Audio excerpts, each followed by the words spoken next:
예, 오늘 민수기 할 차례입니다. 29페이지입니다. 민수기. 민수기는 가운데 숫자를 생각하시면 됩니다. 민수기 그러면 숫자를 세는 거. 이스라엘 백성의 인구를 계수한 숫자를 셌다. 민수기. 그래서 민수기입니다. 민수기 그러면 세 가지 단어를 떠올리시면 돼요. 민수기의 원어는 밑발에서 여기 있지만 광야 중에서란 뜻입니다. 자, 민수기 그러면 광야를 생각하시면 돼요. 광야. 두 번째 민수기 그러면 숫자, 인구 계수. 세 번째 중요한 단어는 민수기는 방황입니다. 방황. 세 가지. 민수기 그러면 광야. 두 번째는 계수. 세 번째는 방황. 아시겠죠? 첫 번째 뭐라고요? 광야. 두 번째 계수. 세 번째 방황. 예. 자, 민수기는 수에 대한 말씀이에요. 책명이 거기 민수기 1번 밑에 민수기라고 부등가닥은 책 가운데 두 차례 이스라엘인의 수를 계수하였기 때문이다. 숫자에 관해서 하나님이 숫자에 대해서 가르쳐 주신 숫자를 세라고 가르쳐 주신 숫자에 관한 책입니다. 숫자에는 힘이 있습니다. 중국 인구가 14억이라 그러더라고요. 세계 인구의 굉장히 많은 퍼센트를 차지합니다. 인도 인구가 13억. 그래서 중국이 원래는 차를 마셨잖아요. 차를. 커피를 원래 잘 안 마셨어요. 커피가 안 들어갔는데 스타벅스가 들어가면서 커피를 마시기 시작했습니다. 그때 사람들이 농담으로 말했어요. 중국이 커피를 마시기 시작하면 우리가 마실 커피가 없다. 커피 생산이 그쪽으로 쏠리게 되면 그만큼 인구의 수는 영향을 있는 거죠. 세계의 어떤 경제 지표에 우리의 삶에 영향을 미치는 숫자가 많다고 하는 것. 그것은 굉장한 큰 어떤 힘을 나타내죠. 대한민국 인구가 5,100만이다 라고 하는 인구를 계속 숫자를 세는 이유는 그 숫자에 어떤 강력한 힘이 있기 때문에 우리는 숫자에 대한 영향을 굉장히 많이 받아요. 평소에 숫자를 가지고 평가하고 가늠을 하죠. 몇 평에 사느냐, 집이. 몇 등을 했느냐, 차가 몇 cc냐, 연봉이 얼마냐. 우린 숫자를 가지고 가늠하고 숫자로 비교하고 숫자로 안도감을 얻고 숫자로 때로는 열등감을 얻기도 합니다. 전에 설교할 때 제가 교회도 얘기를 했죠. 교회도 얼마나 모이는가. 그것도 굉장히 의미 있는 수이기 때문에 헌금이 얼마인가, 그 모임이 얼마인가, 교회 학교가 얼마인가, 교사가 몇 명인가. 우리가 이 숫자에 대해서 영향을 안 받을 수가 없는 숫자에 굉장히 민감한 그런 사람들입니다. 그래서 민수기가 숫자이기 때문에 숫자에 대해서 우리는 영적인 자세를 가져야 될 필요가 있습니다. 두 가지 태도입니다. 하나는 숫자에 너무 매달리면 안 됩니다. 숫자에 너무 휘둘리면 안 된다. 오늘 설교에도 나왔지만 이스라엘 수백만 명이 있었는데 영적인 힘이 하나도 없었어요. 그런데 한 사람, 사무엘 한 사람이 나타나니까 영적인 구심점이 돼서 하나님의 파워가 나타나기 시작했어요. 제가 자주 인용하는 말이 있죠. 너희 한 사람이 1000명을 쫓을 것이다. 10명이 10,000명을 쫓을 것이다. 하나님의 한 사람, 하나님의 풀 파워가 장착된 믿음에 깨어있는 한 사람, 이 불같은 한 사람이 일어나면 100명도 1000명도 10,000명도 감당할 수 있을 만큼 하나님은 숫자를 초월할 수 있다. 그러니까 숫자에 너무 의존할 필요는 없다. 믿음은 숫자를 초월한다. 그렇죠? 바알과 아세라 850대 1 엘리야가 싸웠어요. 850명이 덤볐는데 엘리야 혼자 기도의 불꽃으로 갈멜산에서 이겼죠. 그런 하나님은 숫자를 초월하신다. 숫자에 너무 눌릴 필요는 없다. 우리는 숫자를 가지고 눌리고 비교하고 계산하는데 숫자에 매이지 않도록 하나님 숫자를 넘어서게 해주십시오. 숫자에 지배되지 않게 해주십시오. 얼만큼 많으냐, 양에 눌리는 게 아니라 본질이 무엇인가, 진짜가 무엇인가, 저희가 중심을 둘 수 있도록 해주십시오. 그러나 또 하나 숫자에 대한 성경적 태도는 숫자는 무시할 수 없다. 왜냐하면 숫자도 하나님이 주신 것이기 때문이죠. 숫자는 하나님이 주신 거예요. 하나님도 숫자를 중요시 여기십니다. 하나라고 하는 숫자는 하나님의 숫자입니다. 3이라고 하는 숫자는 성경에서 완전한 숫자죠. 12이라고 하는 숫자도 굉장히 의미 있는 숫자예요. 성경에 자주 나오는 숫자입니다. 40이라고 하는 숫자도 굉장히 의미 있는 숫자죠. 그러니까 성경에는 숫자가 또 기록돼요. 오늘 이 민수기도 하나님이 숫자를 일부러 셋이라고 해요. 거기엔 메시지가 있는 거예요. 하나님이 세라고 할 때 그 수는 의미가 있는 숫자예요. 그런데 하나님이 숫자에 의미를 두지 말라고 할 때는 숫자에 매이면 안 돼요. 그러니까 그건 그때그때 다른 거예요. 하나님께서 숫자의 의미를 부여하시고 그 숫자에 집중하라고 할 때는 숫자에 집중하시면 돼. 믿음을 실으면 되시고, 그러나 숫자에 지배되지 말아라. 그 수를 보지 말아라. 용모와 신장을 보지 말아라. 외형을 보지 말아라. 라고 할 때는 숫자를 넘어선 하나님의 능력을 믿으시면 돼요. 그래서 숫자에 대한 태도는 모순적이지만 두 가지입니다. 숫자에 너무 의존하지도 말고 숫자를 무시해서도 안 돼요. 숫자는 메시지가 있습니다. 그래서 이 숫자에 대해서 초월하기도 하지만 또한 숫자의 의미를 무시하지 않는 태도가 굉장히 중요합니다.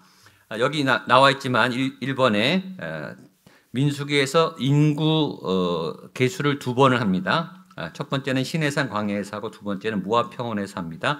시내산 광야는 출애굽하자마자 숫자를 세요. 그리고 모압 평원에서는 이제 가나안에 들어가 40년이 지나서 가나안에 들어가기 전에 숫자를 또 셉니다. 그 수가 비슷합니다.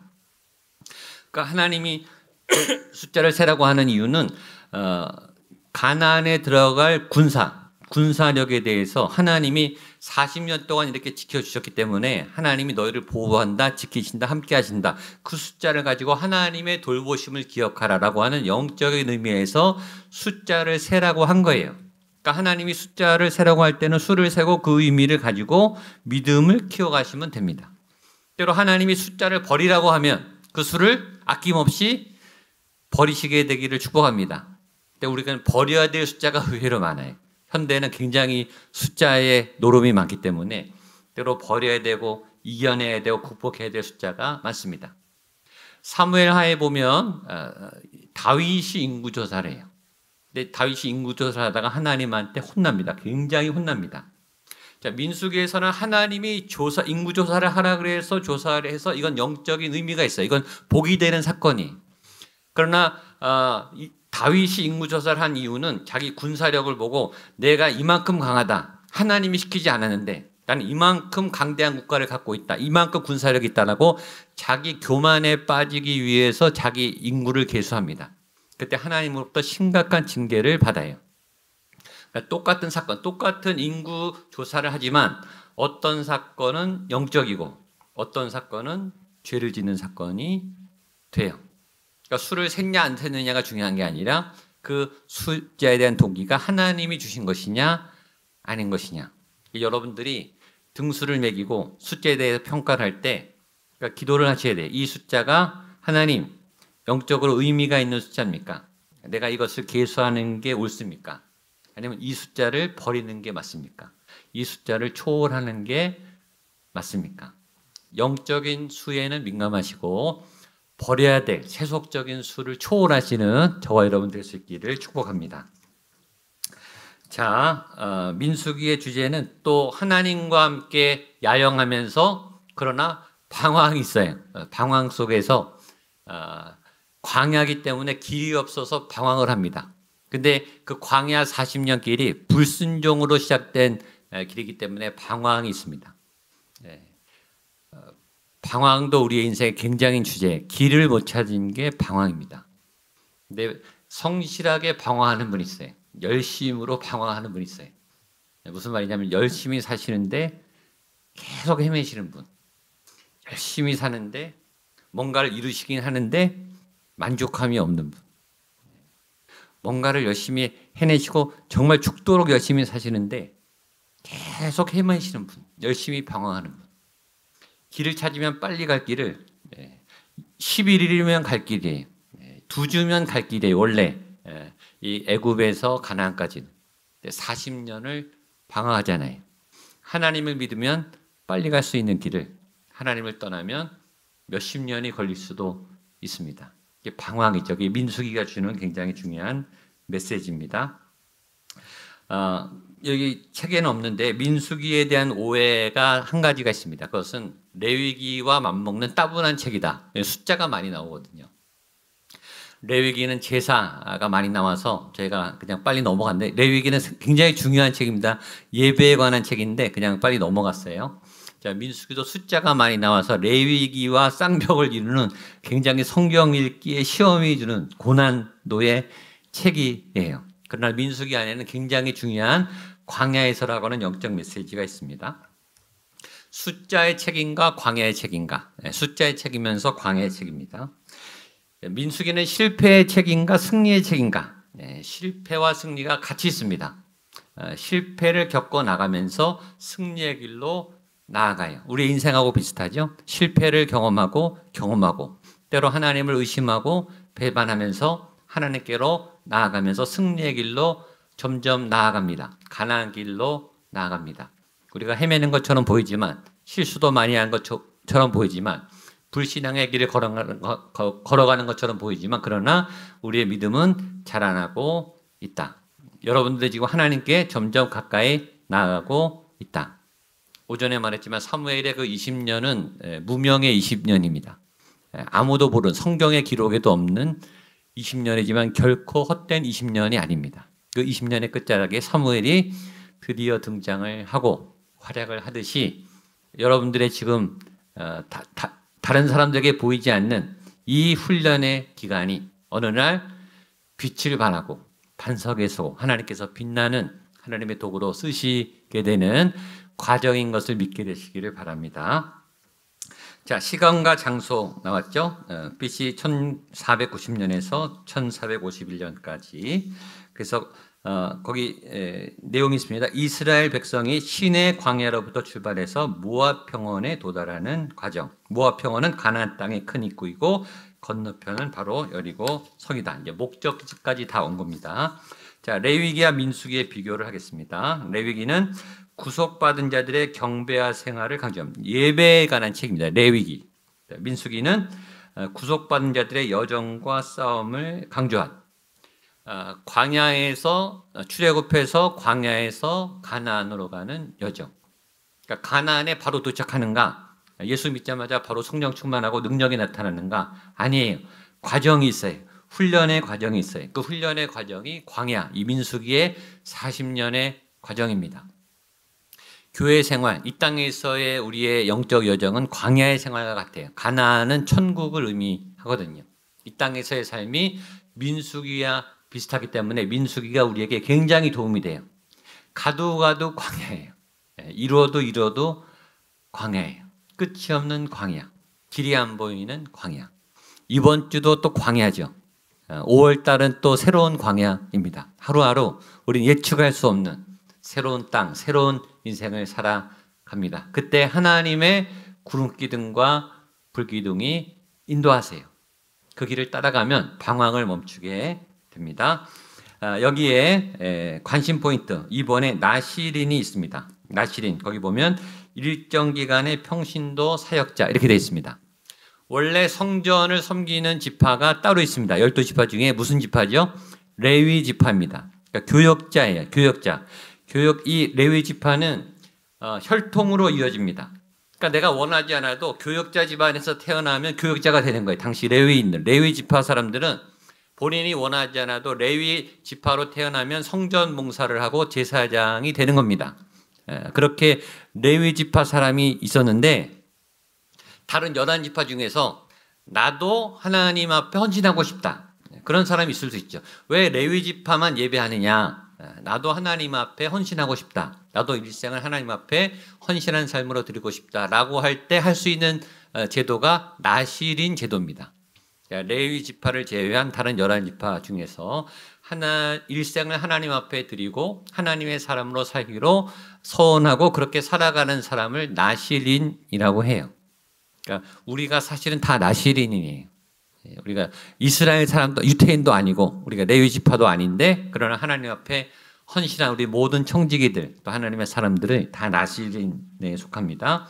나시린의 몇 가지 내용이 있는데 첫 번째는 같이 한번 읽겠습니다. 시작. 자기 몸을 구별하여 여호와께 드린. 두 번째, 포도주와 독주를 멀리함. 세 번째, 삭도를 도무지 그 머리에 대지 말 것이라. 머리털을 길게 자라게 할 것이라. 원래 머리가 긴 것은 남자에게는 수치예요. 여자가 머리가 길죠. 근데 본인이 수치를 당하면서 몸을 구별하고 눈에 띄잖아요.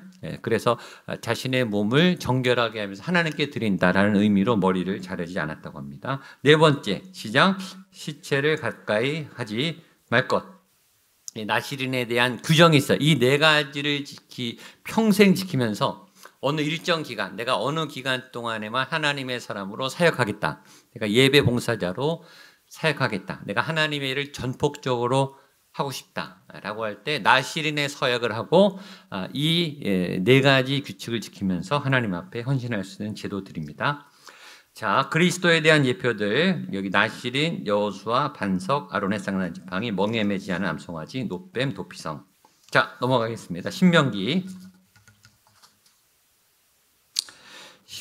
별명은 제2의 율법이고 가나안에 들어가기 전에 하나님의 율법을 다시 반복해서 풀이해 준 말씀이 신명기입니다. 신명기의 핵심도 말씀입니다. 반복된 말씀. 말씀을 한 번 듣는다고 다 아느냐? 설교를 한 번 한다고 다 아느냐? 저는 주일날 설교를 3번 하거든요. 근데 3번 할 때 다 달라요. 똑같은 설교지만 달라요. 하는 저도 다르고 듣는 분도 다르고. 저는 말씀을 새기고 토요일 날도 또 보고 주일 날도 보고 일주일 내내 말씀을 준비하고 그래도 다 모르겠어요. 그 주어진 본문이 제가 일주일 내내 공부하고 또 주일날 3번 설교해도 저도 다 깨닫지 못할 만큼 말씀의 양은 방대해요. 말씀의 진리는 깊어요. 그래서 말씀은 반복하는 거죠. 인생은 반복이죠. 하루도 반복이고 일주일도 반복이고 매해 반복되죠. 그러나 그 반복은 한 번도 똑같은 반복은 없습니다. 우리 박태양 전도사님 항상 예배 드릴 때 처음 드리는 예배, 한 번도 드리지 않은 처음 드리는 예배. 오늘은 처음 있는 날이죠. 다 누구나 오늘 2022년 오늘을 처음 겪습니다.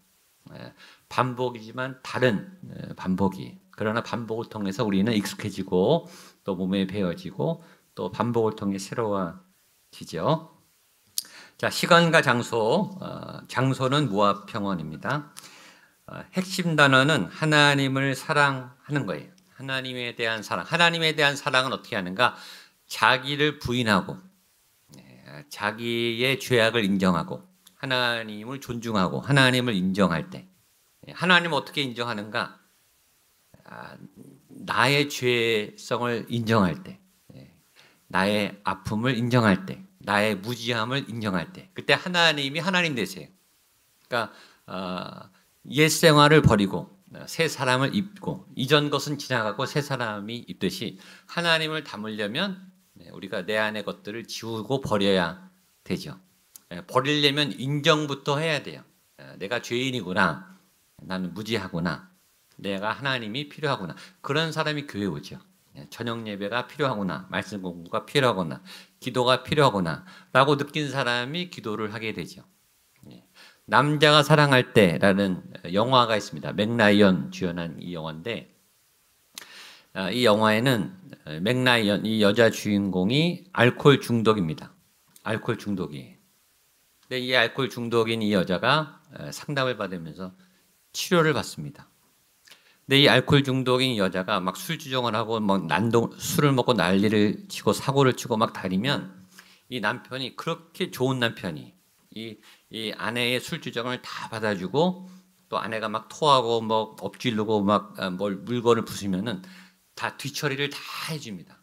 그렇게 나이스하고 그렇게 자상하고 부인만을 끔찍히 위하는 남편이. 그렇게 좋은 남편과 함께 이 여자 주인공이 술 주정뱅이로 살아가는데 이 여자가 중독 프로그램에 들어가서 술 중독을 고칩니다. 점점 회복이 돼요. 그러니까 이 여자가 건강하면서 정상적인 회복을 하게 돼요. 그랬더니 무슨 일이 일어나는가? 남편이 이상해지기 시작하는 거예요. 왜냐하면 남편이 할 일이 없어지는 거예요. 이 여자가 사고를 치고 난리를 펴야 이 남편이 이 여자를 도와주고 회복시키는 역할을 해야 그게 자신의 보람이었거든요. 근데 이 아내가 사고를 안 치고 멀쩡하니까 이 남편이 갑자기 할 일이 없어진 거예요. 그때 이 남편이 깨달아요. 나도 환자였구나. 나도 이 알코올 중독인 아내 옆에서 이 같이 연합돼서 같이 상처를 싸매고 있는 숨어 있는 상처 입은 자였구나라는 거를 그때 알게 돼요. 이 아내가 낳기 전엔 자기도 몰랐어요. 자기는 건강한 줄 알았어요. 자기는 그렇게 좋은 남편이라고 자부심을 했는데 아내가 건강해지면서 자기가 아프다는 사실을 그때 발견한 거예요. 그리고 그걸 인정해요. 그러면서 그 남자도 치유를 받는 영화가 남자가 사랑할 때라고 하는 영화예요. 굉장히 아주 이 상담 배울 때 중요한 영화인데, 그러니까 자기는 멀쩡했다고 생각하고 나는 믿음이 좋다고 생각하고 나는 죄인이 아니라고 생각하지만 죄인임을 깨달으면서 내가 상처가 많다는 것을 인정하면서 그때부터 진짜 치료가 시작되죠. 신앙은 언제 시작되는가? 내가 진짜 죄인이라는 것을 깨달는 순간부터 나는 아무것도 아니구나 라고 하는 자기 부인의 시작부터 예수님의 십자가가 들어오기 시작하는 거죠. 그때 내 신앙은 진짜 살아나기 시작하는 거예요. 잠자는 거인을 깨운다, 이런 아주 명책이 있습니다. 우리 안에 성령님이 계신데 우리 안에 하나님의 거인이 있는데 아무 능력도 못 쓰는 거예요. 요새 우리 말씀처럼.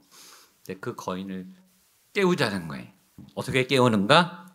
내 안에 펄펄 살아있는 나를 죽이면서 내 안에 말씀이 살아나게 하면서, 그러니까 모세가 가나안 땅에 들어가기 전에 그 말씀을 공급해주는 말씀, 이것이 신명기 말씀입니다.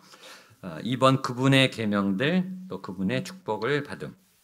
자, 관심 포인트 3번까지만 읽어게 같이 한번 읽어보겠습니다. 1번 관심 포인트 1번 시작. 하나님의 사랑과 하나님의 통치적 행정에 대해. 2번 시작. 어떤 사람이 좋은 땅인 약속된 땅을 받을 수 있는가에 관하여 민수기를 보충하는 말씀. 3번 하나님의 사랑과 의의 하나님으로 말함. 하나님의 사랑과 의의, 하나님의 사랑과 하나님의 공의, 이 두 개는, 사랑과 공의는 충돌하는 거예요. 사실은 사랑은 다 봐주는 거죠. 다 용서해주고 다 받아주고, 법은 법대로 하는 거예요. 이건 자비가 없어요. 이건 굉장히 냉정한 거죠. 하나님은 공의의 하나님이면서 법대로 하시는 분이, 원칙대로 하시는 분이면서, 두 번째 하나님은 무한히 덮어주시고 용서하시는 하나님. 이 두 하나님의 성품이 충돌합니다. 충돌하지만 하나님은 이 두 성품을 모순적으로 통합하세요. 그 하나님에 대해서 신명기가 말씀하고 있습니다. 그 혼돈이 있을 때 신명기의 말씀을 통해서 이 사랑과 공의를 이루시는 하나님, 이 사랑과 공의가 우리 안에서도 통합이 일어나야 우리가 아이들을 양육할 때 매를 댈 것인가, 사랑으로 대할 것인가, 이 갈등이 굉장히 많이 옵니다. 그때 하나님께 지혜를 구하시면 질서도 잡으면서 사랑도 하는 방법을 알려주실 거예요. 말씀을 공부하십시오. 자, 넘어가겠습니다. 여호수아서는 저희가 2년 동안 제가 강의를 했기 때문에 우리 성도님들이 되게 좋아하고 잘 아십니다. 여호수아의 큰 주제가 있어요. 정복과 승리입니다. 두 단어만 아시면 돼요. 정복과 승리. 따라서요. 정복, 승리. 정복, 승리. 방향이 그렇습니다. 출애굽, 애굽에서 나왔어요. 세상에서 빠져나왔어요. 우리가 세상에서 교회로 들어왔어요. 출애굽한 거예요. 자, 여기서 은혜를 받았어요. 여기가 광야에서 은혜를 받고 연단을 받고 하나님의 군사로 무장이 됐어요. 그 다음에 다시 집으로 나아가시죠. 세상으로 나아가시죠. 세상을 정복하러 세상으로 들어가는 거죠. 똑같습니다. 방향이. 출애굽을 해서 훈련을 받고 은혜를 받고 다시 세상을 정복하러 가나안 땅으로 들어가는 거예요. 세상으로부터 나와서 다시 세상으로부터 쳐들어가는 거, 그게 교회예요. 세상으로부터 나와서 come and go, 다시 세상으로 들어가는 거, 영적 전쟁하러 들어가는 거, 선교하러 들어가는 거, 하나님의 나라를 세우기 위해서 들어가는 것, 굉장히 중요하고 신나고 굉장히 공격적이고 적극적이고, 많은 사람들이 교회에 위로받으러 와요. 치유받으러 와요. 상담받으러 와요. 은혜 받으러 와요. 왜냐하면 다 지쳐서, 힘들어서, 어려워서, 세상의 삶이 너무 피곤하고 괴롭고 지쳐서 위로받으러 와요. 여기서 은혜를 받습니다. 그리고 회복이 됩니다. 회복이 되면 에너지가 생기면 어떻게 되는가? 다시 세상에 나갈 에너지가 생기죠. 그때까지 우리가 훈련을 받고 양육을 받고 은혜를 받으셔야 돼요. 은혜를 받고 충만하면 나가지 말라 그래도 나가요. 막 나가기 시작한다고요. 그러니까 모이는 교회도 중요하지만 나가는 교회도 중요한 거예요. 얼만큼 사역자가 나가는가, 얼만큼 선교사가 나가는가, 얼만큼 사역자를 파송할 수 있는가, 그것이 교회의 능력이기도 합니다. 자, 전개에 4가지 다 넣어보겠습니다. 시작. 여리고 점령, 아이성 사건, 가나안 전역 정복, 기업 분배, 시기와 장소를 보고 정복이 주요 주제라 그랬습니다. 영적 전쟁. 영적 전쟁은 에베소서 6장 10절로 13절 참고하시면 됩니다. 자, 내용이 영적 세대 교체, 거기 여호수아 1장 6절로 5절. 하나님이 여호수아에게 처음 모세가 떠난 다음에 하신 말씀입니다. 같이 한번 읽겠습니다. 시작. 강하고 담대하라. 너는 내가 그들의 조상에게 맹세하여 그들에게 주리라 한 땅을 이 백성에게 차지하게 하라. 오직 강하고 극히 담대하여 나의 종 모세가 치우치지 말라. 그리하면 어디로 가든지 형통하리니 이 율법책을 내 입에서 떠나지 말게 하며 주야로 그것을 묵상하여 그 안에 기록된 대로 다 지켜 행하라. 그리하면 내 길이 평탄하게 될 것이며 내가 형통하리라. 내가 내게 명령한 것이 아니냐? 강하고 담대하라. 두려워하지 말며 놀라지 말라. 내가 어디로 가든지 내 하나님 여호와가 너와 함께 하느니라 하시니라. 아멘. 여호수아 1장 1절은 그렇게 시작합니다. 여호와의 종 모세가 죽은 후에, 모세가 죽었어요. 모세의 시대가 끝났습니다. 모세는 지금도 이스라엘 사람들이 메시아를 안 믿으니까 메시아처럼 추앙하는 거대한 영적 거인입니다. 이스라엘 민족을 이끌어낸 영적 거인이 모세입니다. 그 거인이 떠난 이후에, 죽은 후에로부터 여호수아는 시작됩니다. 왜 성경은 모세가 떠났다는 것을 굳이 강조했을까? 모세가 떠나야 여호수아가 시작하니까. 아무리 잘해도 전임자가 떠나야 후임자가 바톤을 터치할 수 있으니까. 모세는 가나안 땅에 들어가고 싶어 했어요. 왜냐하면 40년 동안 그것 때문에 달려왔거든요. 얼마나 보고 싶었겠어요. 근데 하나님이 너는 못 들어가. 여호수아와 갈렙만 들어갔습니다. 모세를 막으셨어요. 들어가게 하실 수 있지만 막으셨어요. 왜 그랬을까요? 매듭을 짓기 위해서겠죠. 모세가 가나안 땅에 들어가면 안 될 영적 이유가 있었겠죠. 그래서 한 세대를 모세로 가나안 땅에서 마무리시키고 누보산에서 죽게 한 다음에 여호수아를 통해서 들어가게 하십니다. 여기 보면 여호수아 1장 6절에 강하고 담대하라. 7절 오직 강하고 극히 담대하여. 9절 강하고 담대하라. 두려워하지 말며 놀라지 말라. 하나님이 강하고 담대하라를 계속 강조합니다. 강하고 담대하라, 두려워하지 말라라고 말씀하신 이유는 뭘까요? 여호수아는 두려웠기 때문에, 강하지 않았기 때문에 하나님이 여호수아에게 격려하시고 힘을 주시는 거죠. 자, 여호수아가 두려웠던 이유 몇 가지가 있습니다. 첫 번째, 모세가 사라졌기 때문입니다. 얼마나 모세를 의지했겠습니까?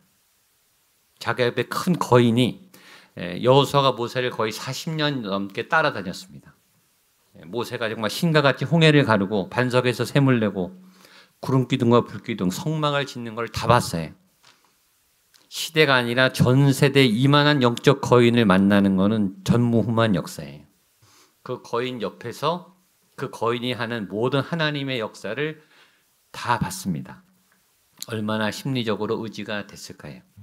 그 모세가 떠났습니다. 영적 의지했던 사람이 떠났죠. 두 번째, 모세의 후임자가 됐습니다. 자기는 모세만큼 뛰어난 사람이 아니거든요. 모세는 엘리트 교육을 받은 사람, 애굽에서 40년 동안 최상위 엘리트 특급 코스를 다 받은 사람이고 거기서 탁월한 사람이었어요. 거기서 40년, 광야에서 40년, 또 이스라엘을 인도하면서 40년, 하나님의 전무후무한 업적을 다 이룬 그 모세만큼 뛰어난 사람은 아니거든요. 그러니까 비교가 되는 거죠. 그래서 두려웠습니다. 세 번째, 그 모세가 이스라엘을 통치했을 때도 쿠데타가 일어났습니다. 모세가 뒤집힐 뻔했어요. 그렇게 아주 신적인 권능을 가지고 통치했을 때에도 고라와 다단, 최고 권력자 300명이 뒤집으려고 그랬습니다. 거의 뒤집힐 뻔했어요. 하나님이 안 도와줬으면 모세도 암살당했을 거예요. 그만큼 심각한 테러가 있었습니다. 쿠데타가 있었어요. 그러니까 모세가 있었을 때도 밑에 이 통치가 쉽지 않다는 걸 알죠. 정치가 쉽지 않죠. 그죠? 아무리 잘해도 야당이 있는 거죠. 그렇죠? 반대파가 반드시 있는 거예요. 그러니까 모세가 있을 때도 쿠데타가 일으킬 만한 사람들이라면 여호수아는 아무것도 아닌 거예요. 후 불면 넘어가는 거예요. 그러니까 칼을 품고 그 옆에서 리더라고 같이 있지만 언제든지 죽일 각오를 하고 덤벼들 수 있는 권력에 눈이 먼 사람들이 옆에 있다는 걸 여호수아가 누구보다 잘 알죠. 자기의 리더십은 위험하다. 그걸 여호수아가 누구보다 잘 알고 있습니다. 그러니까 이스라엘 국가 내에서도 리더십을 세워야 되는 거예요. 그래서 지금 이제 대통령 당선이 이제 정권 교체가 일어납니다. 한 나라의 대통령으로 정치 리더십을 공고히 하는 것도 쉬운 일이 아니에요. 그 유퀴즈에 인터뷰하는 거 보니까 잠이 안 오신다고 그러더라고요. 잠이 오겠습니까? 결정할 게 얼마나 많고 책임이 얼마나 많은데. 그것도 어려운 일이에요. 그러니까 여호수아가 이스라엘의 리더로 하나님이 세웠지만 그 이스라엘 국가가 온전하게 탄탄하게 이 정치적으로 경제적으로 군사적으로 세워지는 것 자체도 여호수아가 할까 말까 한 일이에요. 그것도 어렵습니다. 그러나 거기다가 뭘 해야 되죠? 전쟁을 해야 됩니다. 또 가나안에 쳐들어가야 됩니다. 적진에 쳐들어가야 되는데 가나안의 무기가 이스라엘 무기보다 한 그레이드 윗그레이드입니다. 더 앞선 무기입니다. 또 적진의 지리를 잘 모릅니다. 또 거기는 전문 군사, 직업 군인들이 많아요. 이스라엘 사람들은 전문 군인들이 아니에요. 민간인 출신이. 그러니까 이제 여러 면으로 볼 때 게임이 안 되는 거예요. 그러니까 여호수아는 벌벌벌 떨었겠죠. 리더로 세우고 싶지 않았을 것 같습니다. 그런데 그런 여호수아에게 하나님이 강하고 담대하라라고 말했다는 사실을 기억해야 돼요. 그래서 여기서 우리가 배워야 될 중요한 메시지는 충분히 여호수아가 두려워할 이유가 충분합니다. 그리고 두려워하는 게 맞습니다. 무서운 걸 무서워할 줄 아는 것도 중요하죠. 그렇죠? 경계해야 될 거를 경계해야 되는 걸 아는 게 지혜예요. 그러니까 여호수아는 지혜로워요. 여호수아도 전투력이 세거든요. 여호수아도 전사예요. 그러나 이 상황을 알기에 두려운 거예요. 두려워할 때 두려움을 갖는 것은 그거는 지혜로운 거예요. 그러나 하나님은 그 두려움을 알지만 그 두려움을 넘어서 두려워하지 말라고 말하십니다.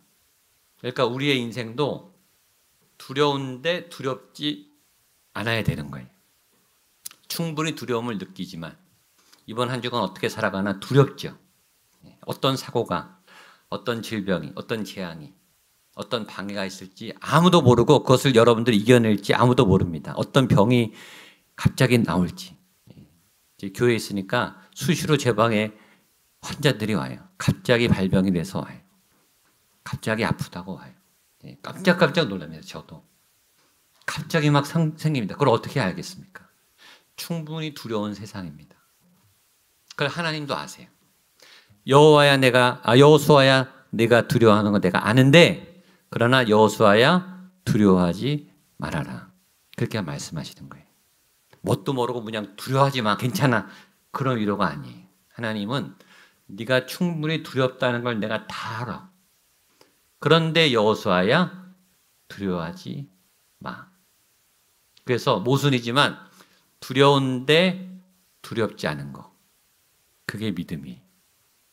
두려운 상황인데 두렵지 않게 하신 하나님을 만나는 거. 그게 믿음입니다. 이번 한 주간 두렵죠. 그러나 두렵지 않게 강하고 담대하게 하시는 하나님을 만나시는 여러분 되시기를 축복합니다. 자, 31페이지 맨 밑에 보면 요단강 도하 작전이 있습니다. 하나님이 가나안으로 들어갈 때 요단강을 건너게 하십니다. 이건 여호수아의 리더십을 세워주기 위함입니다. 모세 때 뭘 건넜죠? 홍해를 건넜습니다. 홍해 건너는 사건은 정말 지금까지 이스라엘이 기억하는 역사적인 사건이에요. 지금도 이스라엘은 출애굽 그 홍해 사건을 지금도 찬양합니다. 유태인들은. 그게 모세의 리더십을 완전히 세워줬어요. 홍해를 가는 리더. 자, 그만큼의 리더십을 여호수아에게 준 겁니다. 여호수아는 요단강을 가릅니다. 요단강을 갈라서 들어가죠. 그러니까 여호수아의 리더십과 권위가 쫙 하고 세워지는 사건입니다. 자, 그런데 홍해가 갈라진 것과 요단강이 갈라진 게 결정적인 차이가 있어요. 이 차이가 중요합니다. 홍해는 하나님이 모세를 통해 홍해가 갈라졌어요. 갈라지고 건넜습니다. 요단강 반대예요. 갈라지지 않았는데 일단 언약궤가 들어갔어요. 일단 제사장들이 언약궤를 메고 물에 들어갔습니다. 들어갔더니 그때 갈라졌습니다. 차이가 있어요. 출애굽 때는 하나님 먼저 갈라주시고 걸어갔어요. 왜 그랬을까요? 그때는 믿음이 없었어요. 일단 기적을 보여줘야 그 다음에 가요. 초보 때는 하나님이 기적을 먼저 일으켜줘요. 그러니까 제가 자주 기도하죠. 여러분들 기도가 잘 안 되면 초신자들한테 기도 부탁을 하세요. 하나님이 초신자들 기도는 잘 들어주세요. 여러분들 빨리 기도 응답을 받고 싶으면 초보 신자들에게 기도 부탁을 많이 하세요. 신앙이 오래되고 믿음이 쌓일수록 기도 제목이 잘 안 이루어집니다. 고생을 많이 하시게 돼요. 연단이 많습니다. 내가 원하는 대로 잘 안 돼요. 하나님이 원하시는 대로 자꾸 인도하세요.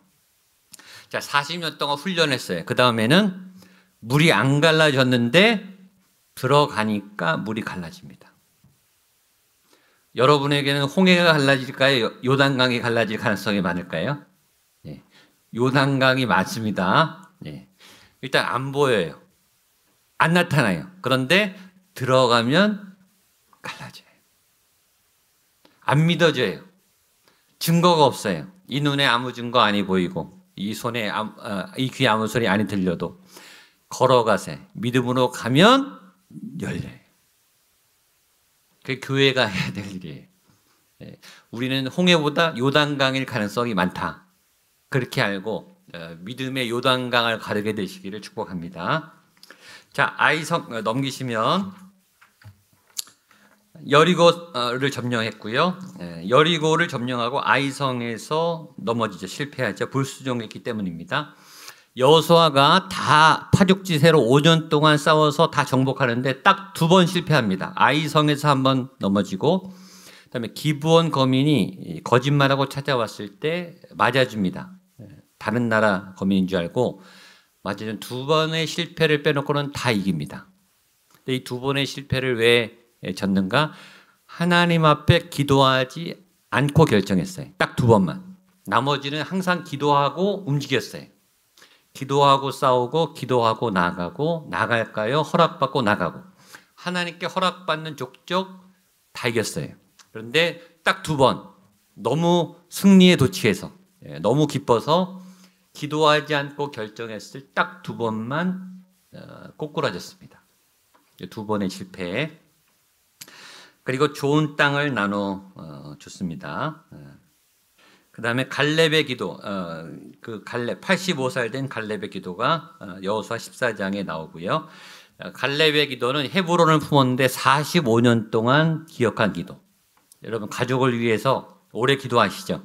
갈렙은 하여튼 한 가지 기도 제목을 45년 동안 기도했어요. 때로 하나님은 오래 기도하게 하신다. 45년까지도 기도하게 하신다. 그동안에 갈렙이 건강했습니다. 하나님이 영과 육을 지켜주셨고, 그 다음에 그 헤브론 땅은 미지의 땅입니다. 그리고 아낙 자손이라고 하는 골리앗 계열의 사람들이 사는 아주 거친 땅입니다. 근데 85세 노인인 갈렙이 내가 쳐들어가겠다. 내가 쳐들어가서 그 땅을 정복하겠다. 그 땅을 나한테 달라라고 말해서 쳐들어가서 이기게 되고요. 그 땅이 기럇 아르바인데 헤브론 땅이라고 이름을 바꾸게 됩니다. 그러니까 하나님의 사람이 들어가면 땅이 바뀌는 거예요. 이름만 바뀌는 게 아니라 땅의 성질이 바뀌고 그 도시의 문화가 바뀌겠죠. 자, 그리고 여호수아가 죽고 유언을 남기는데 유명한 23장, 24장이 여호수아의 유언입니다. 그래서 그때 설교할 때 제가 말씀드렸는데 한 개인의 유언이 여호수아의 유언이 23장, 24장에 쓰여 있습니다. 한 개인의 유언이 설교가 되었고 그 설교가 성경이 됐습니다. 이게 중요한 거예요. 믿음의 사람의 어떤 말은 말씀이 되기도 한다. 그 사람이 말해서가 아니라 그 사람이 하나님의 영에 감동된 어떤 말은 하나님의 말씀이 되기도 하는 거예요. 여러분의 입을 통해서도 하나님이 말씀을 하시기도 하죠. 그러니까 여러분이 성경에 기록되진 않지만 이 실생활에서 하나님의 말씀을 대언하고 또 하나님의 위로를 전하고 하나님의 상처를 치유하는 또 하나님의 상담의 언어를 말하고 사람을 살리는 말을 하는 그런 말을 할 수 있다. 여호수아의 죽음을 통해서 알 수가 있습니다. 자, 그 옆에 지도 다 됐습니다. 지도를 아무리 보여줘도 여러분은 관심이 없을 겁니다. 여기 뭐 아셀, 납달리, 스불론 관심이 없어요. 왜 관심이 없을까요? 내 땅이 아니니까. 내 땅이 아니 남의 땅이니까. 아마 뭐 므낫세 지파다 그러면 자기는 관심이 있을 거예요. 유태인 중에 므낫세 지파는 관심이 있을 텐데 내 땅이 아니니까 관심은 없어요. 이거 모르셔도 돼요. 모르셔도 되는데 중요한 마지막 메시지. 하나님은 땅을 정복하게 하신다. 이때 비로소 하나님이 아담과 하와에게 주신 말씀, 생육하고 번성하고 땅을 다스리고 정복하고 충만하라라고 하는 말씀이 이루어집니다. 원래 하나님의 계획이 땅을 정복하고 다스리고 충만하게 사는 거예요. 여기서 이 일이 이루어집니다. 그러니까 기도하는 하나님의 백성에게 하나님은 땅을 주신다. 저는 확신해요. 여러분에게 하나님이 땅을 주십니다. 기업을 주십니다. 정복할 수 있는 능력을 주십니다. 다스리고 통치할 수 있는 힘을 주실 줄로 믿습니다.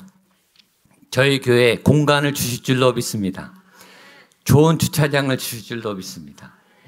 이 구리시를 하나님의 도시로 불붙게 하는 그런 책임을 맡은 교회로 세워주실 줄로 믿습니다. 저는 그런 생각을 해요. 저는 요새 기도 많이 하거든요. 구리시를 위해서 기도 많이 해요. 정말 많이 합니다.